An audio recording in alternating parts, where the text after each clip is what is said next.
Warning, the following video has flashing lights and also includes content that may be deemed inappropriate for some viewers. Viewer discretion is advised.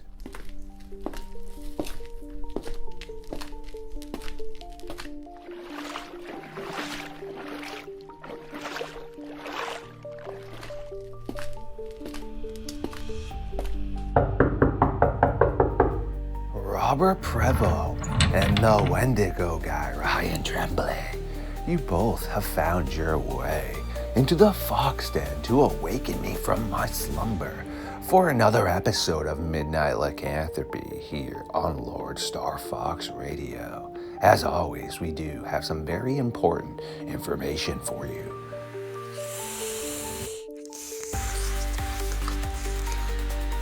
Absolutely delicious. Now that you have allowed me to feed, it is once again time for the three amigos to take a walk into the madness known as the Dogman.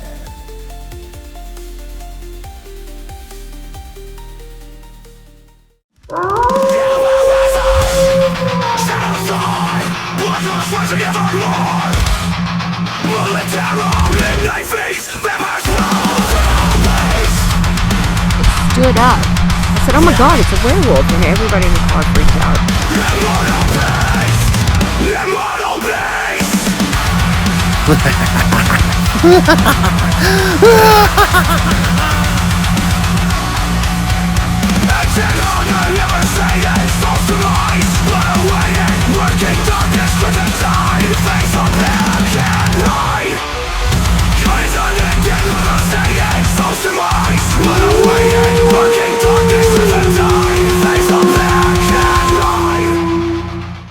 My creatures of the night. Yes, once again, you are tuning in to LordeStarfox Radio. We have two members of the Midnight Society science team hanging out with us tonight here around the fire as we burn the timber into the early hours of the morning on Midnight Lycanthropy. And if you do pay attention to what we post, you should know it's the Wendigo guy and Robert Prevost, because we do have a bi-weekly show. Boys, what's good, man? What's up? What's up? Behold, for I am here. He says with very little excitement. No, I was reading at the exact same time. I decided to say that, which is proof that I can't do two things at once. Beautiful. That's hilarious. I actually have a gift and curse of multitasking, which some people just get so kicked off about that. I was guilty back in school, talking to the girl beside me, and the teacher is trying to teach us. They put me on the spot. I legit reiterate exactly what they had just said. They're like, it doesn't matter. Stop talking and pay attention. But I've always kind of had that gift. I have something on in the background on my TV right now. I'm with y'all right here on the good old Chromebook. I got the iPhone cranking some art in the background. Multitasking is a gift. How you both been? Busy. Very, very busy. I started writing the Skinwalker book, and I'm starting to write the Indigenous Folklore book. So, yeah, I've been putting the nose to the grindstone. Yep, been super busy working with the channel. I've been putting out cryptid field guide episodes. Couple of them every couple days, so yeah, they've been hitting pretty good. Keeping an eye on our investigation that's going on in Missouri. We had a report of a strange howl. We thought we might have a little bit of a Dogman situation going on up there because it was so different. Turns out it is almost identical to the Alaskan Sasquatch howl. Ooh. So we're pretty sure that's the big boy up there. So this was about 2:00 in the morning whenever this long 4-second howl was heard. Unfortunately, we don't have any recordings yet, which we're still kicking ourselves about. But yeah, staying busy with everything. It's great stuff right there from both of you. Before I forget, Robert, tell your wife thanks for always sharing my stuff around. Totally appreciate her. She does want to see Swift shoot me a text or a message. I can send you stuff. I just don't like to post videos of her and myself together.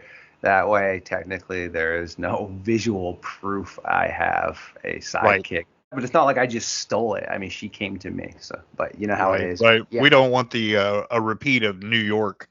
With, yes, please. Yeah. Exactly. So you just send the picture to me because I know that she'll definitely want to see it. She loves animals. I love animals. Cool. We love animals more than we do people. So yes, right there with me. I'll send you over a ton of stuff later. Because if not, like I said, they ever come, you'll see me. Who's this dude on TV with rainbow hair running with a squirrel as he's being tased? Yo, Starfox. I'll be like, oh Lord, they're after Kenny. Right? They might call you Rainbow Bright. To touch base on what you said about not getting your Sasquatch vocalization, I've had some really interesting news filtered to me recently that a lot of people thought Washington was kind of the United States king spot of Sasquatch activity, but actually in Alaska, there's an island that's about 50 miles outside of Anchorage, and it doesn't have that many residents. I think like 400, maybe 500, give or take. Yet on this island, it is now dubbed in Alaska the Sasquatch capital in the United States, with as much activity as there is going on there. Even though we're here tonight to talk about, yes, the MacFarlane bear, I have come to a semi-conclusion. This is just my thoughts right here, that when these Sasquatch are banging on trees, it's not a good thing. And these people that are going out there and banging on trees back are pretty much enticing them, because the understanding I've gotten from these villagers that were speaking to these individuals that were covering the topic, they hear some really loud boom, boom, boom on the trees. And these Sasquatch are picking up pretty large other trees when they're doing it. It's not like a little branch like we're doing it. And that's their way of saying, get the frig out of my face and my territory. I'm starting to think when these people are banging back, you're literally just doing the whole thing like we spoke about when you're smiling at a primate that's in a cage or something. All you're doing is setting up a drastically negative encounter that's going to happen. I agree. I would agree with that. That's why I always tell people, don't do those wood knocks, because you don't know what it means. You don't know what you're saying to them. You know, for all you know, it could be a mating call. What are you going to do if a Bigfoot rushes out of the woods? I mean,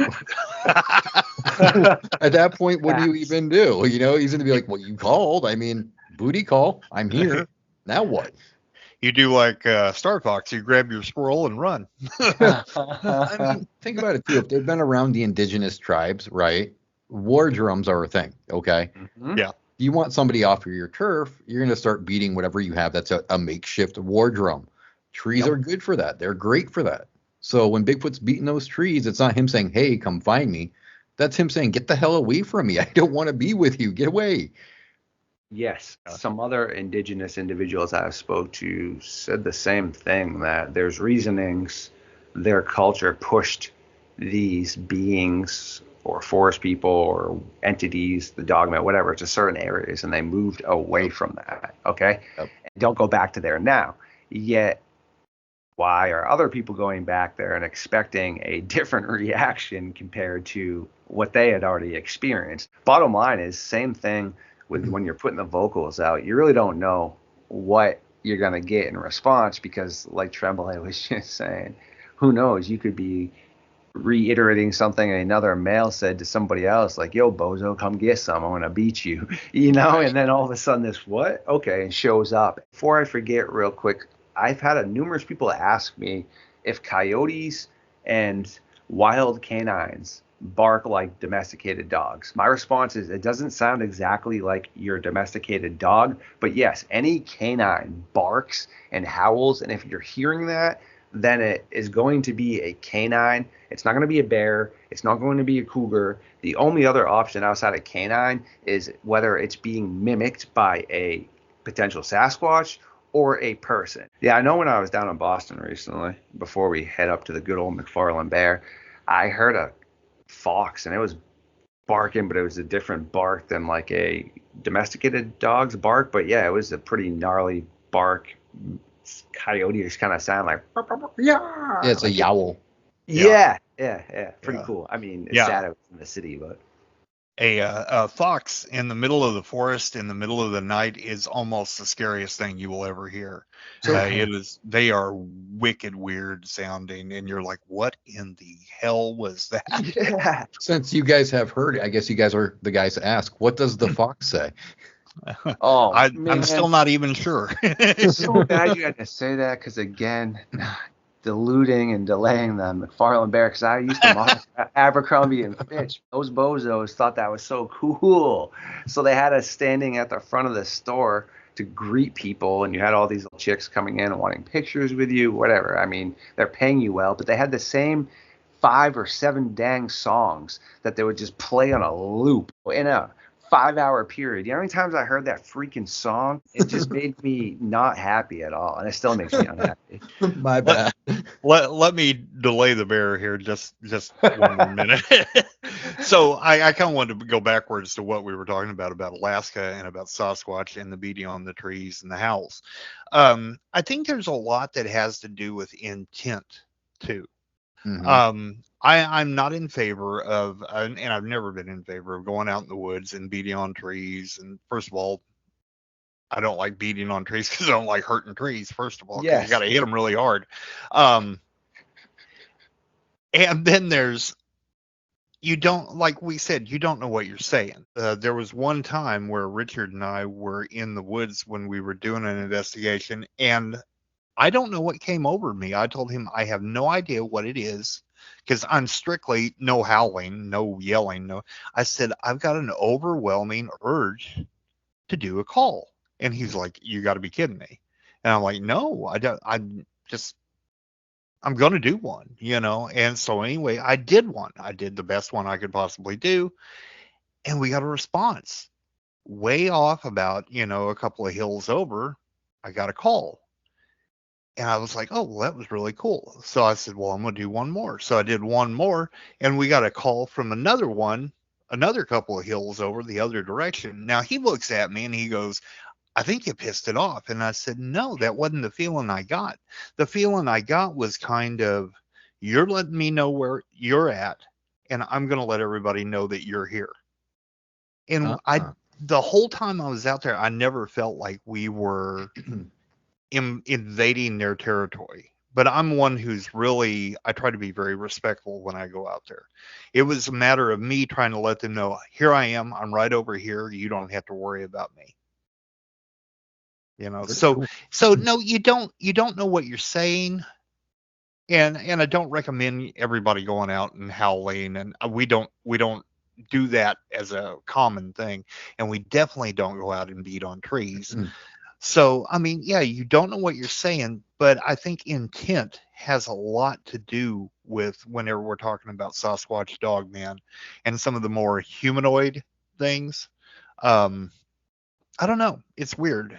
I'm curious about something though. I mean, Bigfoot's been around the indigenous tribes, right? Right. So how come none of the researchers try indigenous music to draw them in? Because they'll tell you in some of their stories that that's when Bigfoot would show up during ceremonies. And there's always music at ceremonies. Yep. So why not try the music and see what happens? Oh, I think that's absolutely something that would work, because I've said this before. If you look at the sick structures, if these are actually something that Sasquatch is making, and they're making the ones that look like teepee structures, where do you think they learned that from? Right. And maybe the beating on the trees is something that they picked up from that. Yeah, I don't know how many Native Americans I've talked to or seen on TV where they were talking about in reference to Sasquatch, where they were having, ceremonies, and there was music being played, there was dances, there was all this, that goes on. And sure enough, Bigfoot shows up. Mm-hmm. They watch from the woods. They're curious. See, that's when somebody should try that out and see what kind of results you get. I mean, it might work. Yep. Well, that's great for one of y'all to try out then right there. And I think my response would be just the lack of respect that more modern day cultures have for indigenous cultures, meaning they just don't care to pay attention to what it is that they have to say, which I think is a big reason probably why they don't ask them or care to ask them. They just go out and bang on trees and do dumb things. The MacFarlane bear occurred up in Alaska, right? Yes. Yes. All right. To the audience, this is going to be a good one for you. I mean, you already got some good stuff like right there. Now you're going to get some more good things. What's interesting to me about this is it's documented. I wouldn't say heavily yet enough. Okay, there's definitely numerous sources. Personally, a lot of people have issues with the Smithsonian, which I'm a person of logic and science. Okay, I like the Smithsonian. If people want me to believe they are harboring all these things from the past down in their basement, all right, if someone can show me logical reasoning to support this, I'd be willing to potentially change my opinion. But I've been inside of Smithsonian's, super awesome, great depictions and rendering of prehistoric animals. People I've spoken to that don't directly have association with them, but have had things they've submitted and such. I'm with the understanding that the Smithsonian only puts things upstairs if they have extras of them, meaning if something were to happen. So if they really did have a MacFarlane short-faced cave bear skull and they only have one of it, they're not going to put it up on the main floor. Whereas if they have ancient short-faced cave bear skulls and they have 2 or 3 of them, you're going to have one of those up on the proper floor. All right. So in my opinion, I think the Smithsonian's cool. I don't think they're trying to cover up anything in the realm of the MacFarlane bear when people are like, oh, well, why aren't they showing it in their showcase, etc. All right. And also, we have to keep in mind, what'd you say, 1864? That's a minute ago. We all know that, unfortunately, with other depictions of things, whether it was great white sharks or such, people's depictions of length and weight are always off, all right?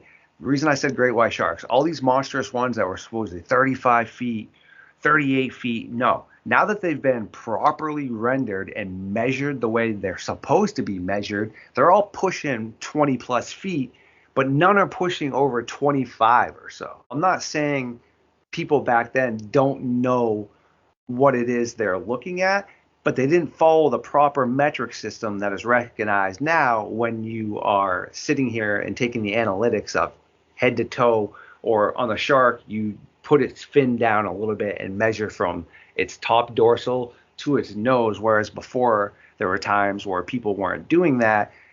The reason I mention that is there is room for error here, especially depending on how many people looked at the specimen. They could have already had a preconceived notion, made the final decision without proper intake from other individuals, you know? Well, yeah, back in those days, man, that's like if they looked at a great white, they'd be like, that's a pretty big fish. And, the science community would be like, yeah, it is. We're going to guess it's about, this big. And that would be it. They wouldn't actually do the proper measurements, like you said. There is also a direct correlation between fear and overestimation of size. We see the same thing happening with, Black Panthers. We see it with Sasquatch, possibly with Dogman. Once your adrenaline's going and your brain is already trying to compute what you're looking at, your eyes have a tendency to focus in an odd way, to where you're trying to take in as much detail as you possibly can, while your brain is trying to calculate exactly what it's looking at. So in that happening, and with all the adrenaline pumping into your body, you're going to experience some different things. A lot of people, whenever they go through traumatic experiences, talk about how everything slows down. Well, nothing actually slows down. It's just simply the way that your body, your computations are happening, I guess you could say. So the same thing is happening with the estimations of height, weight, length. And along with that, when you look at sharks and other things that are in the water, you now have to also look at refraction of light.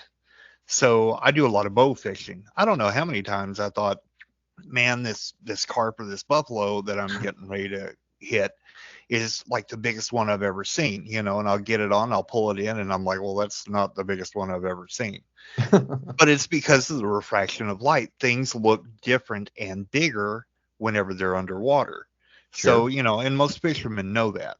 But, if you're seeing you got this big great white coming at your boat and, you're like, holy crap, that is the biggest shark I've ever seen. That must be 30 foot long, you know. And, fishermen are known to kind of stretch their stories a little bit. That's Yep. That's kind why of they where call we it a get that. fisherman's tale. Exactly. In the So, fish game, it was right? always It's not a wolf yeah, it was game. always the big one that got Fish game. away. Yeah. Yes. So, That is correct so. me if I'm wrong, though. The MacFarlane bear had like a whitish color to it, did it not? A whitish yellow? Yeah, it was kind of a blondish. That's why a lot of scientists think that it was an early specimen of a hybrid between a polar Mhm. bear and a grizzly bear. Mm-hmm. So yeah, that was a long-standing idea for a long time, is that it was a what they call a growler or roller, or something like that, um, which really doesn't add up when you look at the skull, because even though the skull looks a little bit different, I forget who the scientist was. I think Schubert or something like that.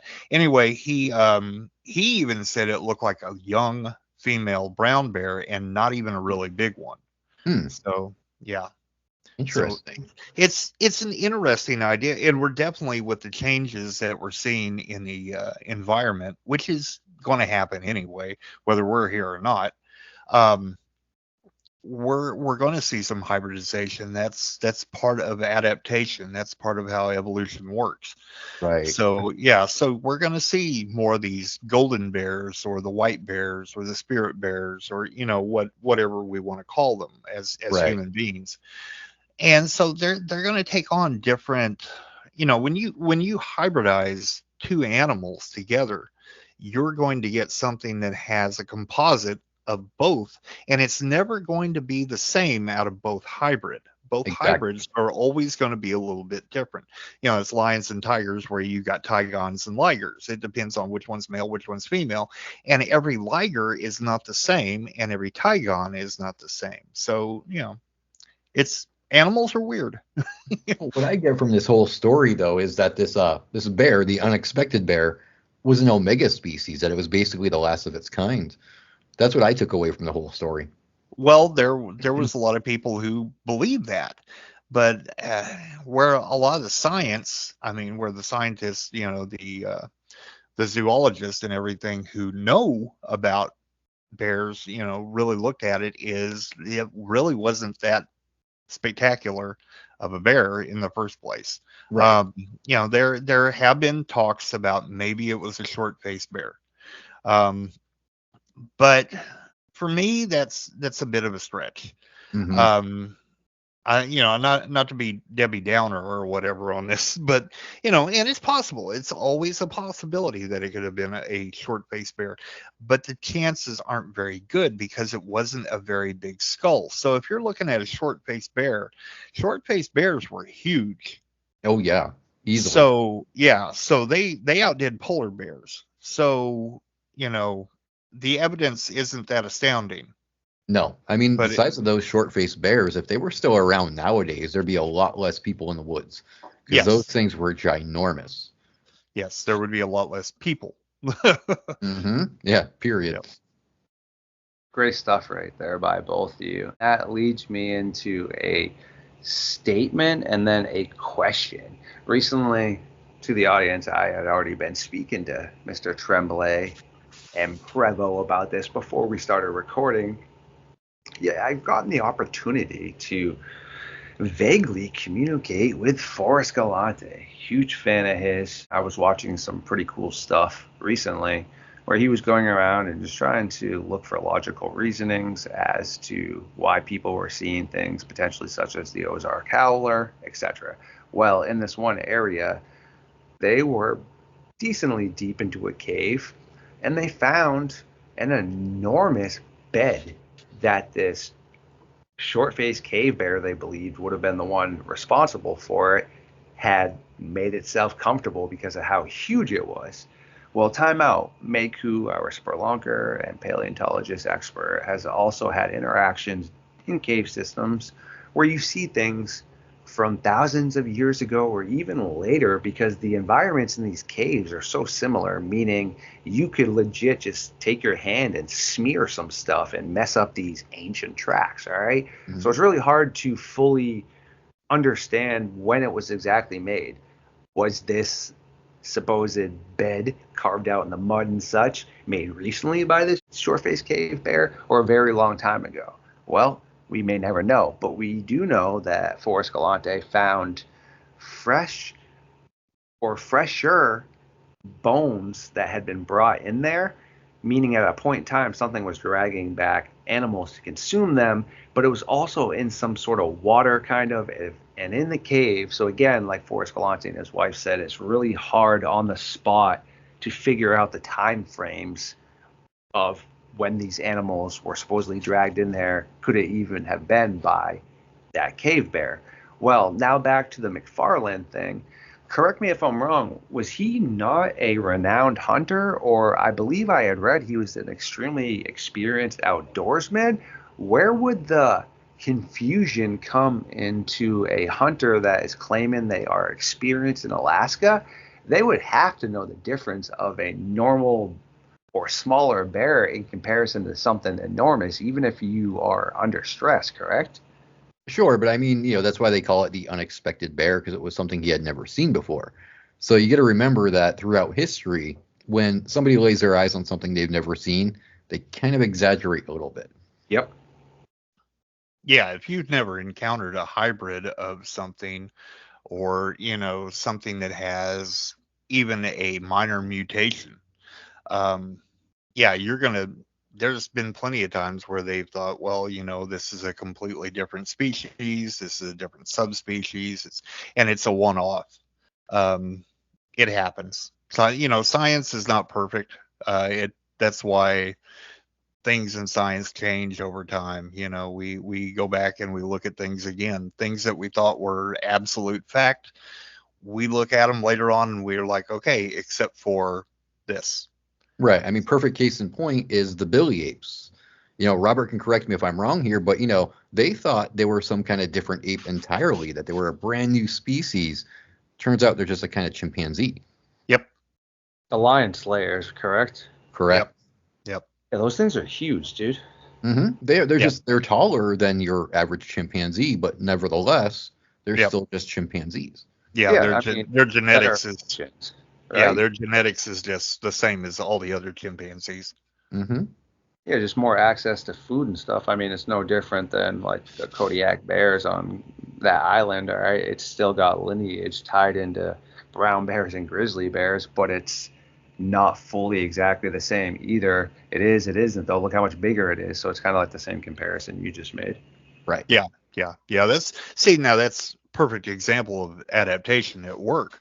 So the grizzly bear and the Kodiak bears are of the same lineage, but that's where you start to develop subspecies because of the isolation and the bottlenecking of the genetic, variables that are going on. That's why you have a bigger bear that's there, because their diet is different. They're farther north. They're more isolated. The genetic adaptation towards being bigger worked out in their favor rather than being a smaller bear, which a grizzly bear, you wouldn't think of it as a small bear, but when you put it up against a Kodiak, you're like, hey, he's kind of little. Great stuff again by both of you right there. Leads me into my next question. So do we think more or less the Smithsonian and other quality people, like I said, so we'll even remove them, but there's other quality outlets that have come to the same conclusion that they did and that you both just did? Is that a safe, granted the assumptions aren't the best in life, but is it a pretty quality assumption here that there's been enough intellectual people that have looked at this and come to the conclusion that this is not anything really out of the ordinary and it's definitely not a short-faced cave bear? Oh, absolutely. I mean, they can tell when they look at the skull and the skeletal structure. They can tell what genus it comes from, what line it comes from. If it doesn't line up, then they can break it down and say, oh, it belongs to this one. It has this. It has this. It has this. So they can actually, not just assume. They can come to a scientific conclusion that, okay, it comes from this family of bear. Therefore, that's what it is. Yeah, at some point, you kind of have to hand it off to people who know more than you on a subject. Well, Mm. I know a lot of people don't like to say that. They don't know, I don't trust scientists. I don't trust this. I don't trust that. You're listening to the Yeah, wrong ones. I think science got, this dirty name. Honestly, it's pretty ignorant on a lot of people's part. Um, I, you know, so at some point though, you know, when we're looking at bones and we're looking at things where we're trying to figure out, is this something special or is this something just rather mundane? You have to give some credit to the people who have spent the time in the field, put in the work, have been, looking at various skulls back and forth and know what they're looking at. We expect the same thing as field investigators and as researchers. We expect people, to take us at our word. Sure. Why are we not taking other scientists at their word? Good point. Very good point. Preach right there. That is some very excellent stuff. I just think it's, again, people are listening to the wrong scientists and the wrong people, because all y'all that are a part of my science team and all the scientists I listen to are, in my opinion, it's like y'all at the same time present it in a proper manifestation, because So- you can't just jump around to conclusions, What the problem is, though, is people don't like science because science won't tell them what they want to hear. Okay. Yes. They have this formula in their head where, say like with Dogman or Bigfoot, okay? If science were to find them or find a body, they'd expect the scientists to say, oh, you were 100% correct. They're Nephilim, they're demonic, they're spiritual. But when science says, oh, no, this is what they are, this is how they're made up genetically, those people are going to get mad and be like, that's not what I want to hear. That doesn't line up with my beliefs. Don't trust the science. And that's a very unfortunate way of thinking, because if you want the true answers, science is going to lead you to them, okay? Your beliefs aren't going to lead you to the true answers. You can believe till the cows come home that Bigfoot and all these cryptids are nothing but demonic or spiritual, but one day science is going to prove they're flesh and blood. So there's your real answer. There it is right there. It's not a cover up. It's not somebody blowing smoke up your butt. It's science proving what they really are. Yeah, that's absolutely true. I don't know why this popped in my head, but my older brother, whenever he was a kid and he was in school, his teacher got on to him because he had a book about dinosaurs, and she's like, dinosaurs aren't real. And he was like, what are you talking about? And she said, no, they weren't in the Bible. They weren't real. Oh, I was like, you've got to be shitting me. So yeah, there's a problem, and I understand because I was heavily involved with the church at one time, and I've always been a scientist though too. So the problem that you run into is where people try to mix religion and science. Those two are not supposed to go together. One is based on faith, one is based on science, reasoning, thought, for a lack of a better word, and evidence. Okay, so religion and faith doesn't require evidence. That's why they call it faith. Science requires evidence. It doesn't work on faith. Those two aren't supposed to work together. So then they have this problem with evolution. Well, evolution couldn't have happened because God said that he created man and woman. Well, here's the thing. What did man and woman look like? Okay, so and you could get really deep into the theological debate. I studied it way too much, and it'll make you go blind just reading all the stuff and everything and thinking about it. Wait, does that make it blind faith? Yeah, it absolutely does. I've always said, if you really enjoy being a Christian, don't read the Bible. Because if you really read it and you read in depth to it and you study the theology behind it, you start to ask questions because a lot of stuff just doesn't add up. But it wasn't ever supposed to. That's like reading Grimm's fairy tales and then trying to apply it. There was a lot of moral stories that were built into Grimm's fairy tales, and guess who else did the same thing? The Bible. Yep. The Bible is also based on a lot of older stories that were passed down. We don't know who wrote a lot of the original stories. And so we're not supposed to do that. We've gotten carried away with religion. You can have faith and believe in things that aren't provable. Mm-hmm. But you want to be careful that you don't drag that into something else that, like, I'm trying to think of an analogy. You'll end up with a mess like algebra. When you take numbers and you put letters in it and you end up with a mess. Never But, understood that. I'm horrible at math. I was like, I am whoa. too. Algebra lost me. I'm gonna get some mathematician being like, did you really just compare algebra to? Yeah, I'm like, yeah. Oh, so you're gonna get that mathematician that's like, Robert, that little opinion of yours does not equate. Oh yeah, that's what I need.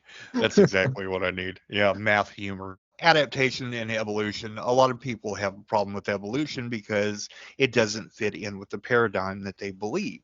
And they'll say, well, we didn't come from monkeys. Well, here's the thing. Charles Darwin never said that. Not once did he ever say that we came from apes. He said that we most likely evolved from something very similar, and that there are links that we can see when we look at structure of skulls and other things like that. It's pretty clear we didn't come from dogs, and we didn't come from, cats, and we didn't come from horses, but there's a strange lineage. And when we look at the DNA, that lines up too. So there's a line of evidence that shows that there's something that happened. But when we talk about evolution, the only provable evolution is the evolution that we can watch happening, which is adaptation. So if we take a group of birds and we know that they only eat this kind of seed, but there becomes a shortage in that seed. Well, here's what's going to happen. Either those birds are going to go extinct, or they're going to adapt and they're going to learn to eat a different seed. That's adaptation. That's evolution. That's the only kind you can prove. Well said. Great stuff right there. I'm going to make a humorous comment before a real one. How dare you shatter my childhood? You're telling me The Werewolf of Fever Swamp by R.L. Stein wasn't real? Gosh. Goosebumps. Nice. Yeah. That is the best episode, though. Is it not right there? Love it.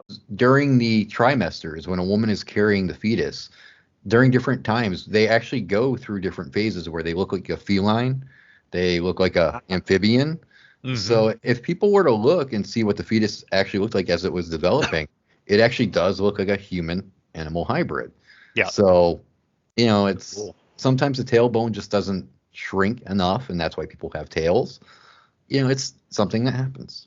Well, yeah, we go through, exactly what you said. I mean, we all had tails at one point in whenever we were forming. Like whales with the 5 fingers, right? Yeah, exactly. I mean, that's when you get into, if you look into comparative anatomy, you're going to see a lot of that kind of stuff. But humans also have what's called vestigial appendages and things like that. When you look at the appendix, that's pretty much considered an organ that's vestigial. It used to do something else and be, more active, but it's kind of going away. Tonsils yep. do that. You look at dogs. A lot of dogs have that dew claw. A lot of dogs don't. And you'll see, if you look at an x-ray under there, you may see the bones, you may not. When we look at certain snakes, a lot of pythons, they'll have remnant bones, vestigial bones that'll be in the x-ray, where there used to be legs once upon a time, way back in the lineage. Yep. We even had a snake one time that had a little claw that was right on the side, on her side. Whoa. And that's just a vestigial appendage. Interesting. So cool right there. You gotta love science. As we are starting to tie this up, I would like both of your opinions real quick on the reasoning for this, because I think it's a good way to end our episode. I do know, for example, in Tibet and other areas, they claim to have had a Sasquatch sculpt. It looks cone-shaped. But when they do allow these scientists to come in and actually study it, do get little samples, it's a yak skin, okay? Mm-hmm. Where did this come into play that these people automatically assumed it was a Yeti and they then put it in as a religious relic? I mean, that means whoever unalived it from the get-go knew it wasn't a Yeti. Like, what am I missing here? The story there is that the monks had it, okay? And I think it was actually crafted by the monks. And in the Himalayas, you don't really question the spiritual leaders like that. So the monks, if they say this is what it is, then to the people, that's just what it is. So when they crafted it, they did it very well. They did make it look, conical and everything, like as it should. So they were fooling the people because to them, the Yeti is a spiritual thing. It is a very sacred, quote unquote, animal. So Yeah, it was one of those things where they kind of fooled the masses a little bit. They want to make the people believe that the Yeti was still present and that he was always there. So that's how that happened. There's kind of two sides to that story. One is that they actually do have it. They don't allow Westerners to see it. It's not, and then in different, I guess you'd say, Tibetan monasteries, they have representations of it that are made out of something else, but the original one is actually elsewhere. Mm-hmm. And that they don't. And the other thing is, again, getting back into religion, whenever you look at that, and just like Tremblay said about, the monks say that's what it is. Okay, as far as belief goes, you believe that because you believe in the changing of I forget the exact word. They actually believe that. That's part of the belief is that it turns into that. Mm-hmm. So you're kind of mixing science and faith.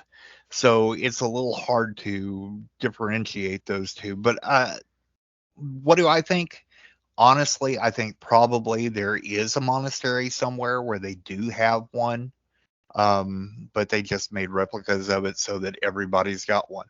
When you get into the Yeti and the Himalayas, there is a lot of evidence to prove that maybe that is a bear and not a humanoid or a Sasquatch type animal.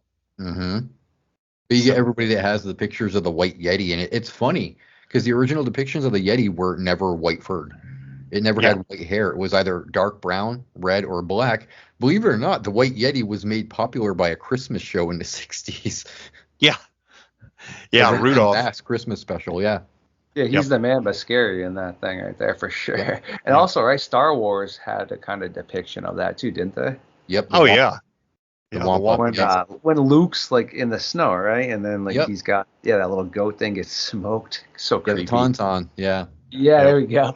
Well, also, Tremblay, you being indigenous, this is interesting that you both had tapped on that as well. Like, no, they didn't want the Westerners to see this because I've heard that now numerous times. I believe the individual that told me this is that the Shawnee tribe still to this day is not really a fan of Westerners whatsoever, and that they do have an actual masks or groups of masks that they use in ceremonies, but they will not even allow Westerners to see because they believe the evil will transform into the masks. Yes. Okay. I definitely think there must be, unfortunately, just a disconnect between some of us where no matter what, we're probably being Westerners trying to dive into certain things that we might not really ever be able to get clarity on. Oh, absolutely. Absolutely. I mean, you got to think a lot of the tribes were done wrong when the settlers came. So all of them. Yeah. So, the things that are sacred, like the masks that they wear during their ceremonies and their dances, it's very special to them. And they don't want anybody to taint that, because if you look at the stories, people have taken their stories and mutated them into whatever they wanted. Case in point, the Wendigo, the Skinwalkers. Yep. So they learned, you can't let these outsiders know our stories because they're going to turn it into whatever they want to. Same with the masks and the religious artifacts. They don't want people to just turn it into whatever they want to turn it into. Yeah. And a lot of them, they would tell the stories to the pioneers that would come through, and pioneers would make fun of them. So why would you talk to people who aren't going to take you seriously and they're not going to respect your culture? That's a whole nother thing too, is because of the culture. We only understand the culture that we grew up with. And most of us are not willing to try to understand a completely different culture and a completely different way of thought. And we try to equalize it over into what we know whenever it's not the same. There's no way to do that.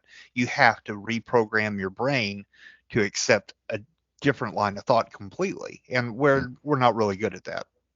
You have to do what needs to be done for the good of all. And I think learning other cultures and traditions would be a huge, huge help, man.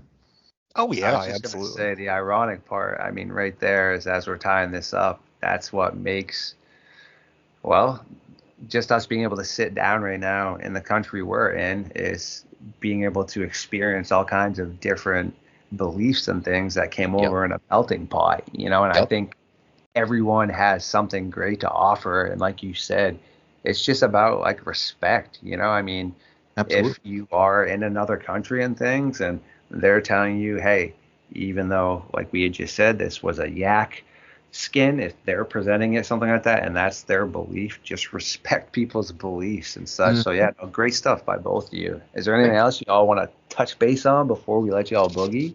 No, I think I'm good. I'm pretty good too. Just busy doing the same thing that I've been doing, putting out. I got 2 episodes of the podcast that are getting ready to premiere within the next month or so. So one on the 28th, one on the 14th of March. Both of those are going to be really good ones. I recommend that you watch them, especially if you like Dogman stuff, because those are Dogman ones. And then got a lot of the field guides going to be coming out, which I have tricked Tremblay into narrating 2 of them. Guess which ones? Gee, I wonder. Yeah, it's the Wendigo and the Skinwalker. So if you like listening to Tremblay talk as much as Tremblay does, Shots fired. then you're gonna love these. No, I kid, Ryan. I love Ryan. No, they're gonna be great episodes though. He does some good work. So when we're teaming up, it's gonna be some good stuff. Yeah, it's almost as good as when the 3 of us get together. So we're like the Three Stooges over here, though. Yeah, exactly. Hey, that's a good thing. That's one of the classic things. I really enjoy that, the Munsters. So. Oh boy, oh boy, oh boy, oh boy, oh boy. Yes. Well, to the audience, this will be the conclusion of the meeting of the Midnight Society for the early hours of the morning. The Wendigo guy and Robert Prevost do have other things to attend to. But no worries, you can go over and check out the links in the description and stay up to date with what they're doing in their own endeavors. And you can also watch our playlist with our previous episodes and be on the watch out for new content. And to the audience, if you have appeared on here, I will get your stuff out as soon as possible. No exaggeration, I have about 35 hours worth of content I'm working on. Always got stuff cooking up in the oven. Always scheduling out myself for more great content. But yeah, I'll get your stuff out. I love everybody. And thanks for hanging out with us tonight, guys. Take care. See ya.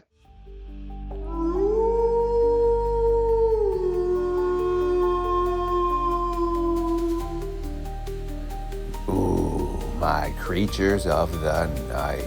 If you did make it this far, you truly are legends, and I do adore every single one of you. Please like, comment, subscribe, feed, share. Yes, get the information out to the algorithm, and I will catch you very soon.